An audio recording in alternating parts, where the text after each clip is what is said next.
tormenta Louis ha azotado Holanda ayer, legando daño material en diferentes partes del país. Ayer noche, tormenta Louis ha azotado Holanda con ráfagas de viento de más de 100 km por hora. Palo nan grande a cair en alguna parte del país.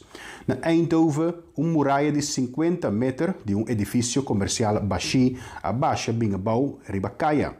Na Drachten, muralla de hotel de Van der Valk também abaixa parcialmente bem abouw. Na Vlaardingen, região de Rotterdam, também tem dano material significante, causado por ataque nan grande e palo nan que a cai abouw. Diferentes cidades mais a registrar algo de dano material.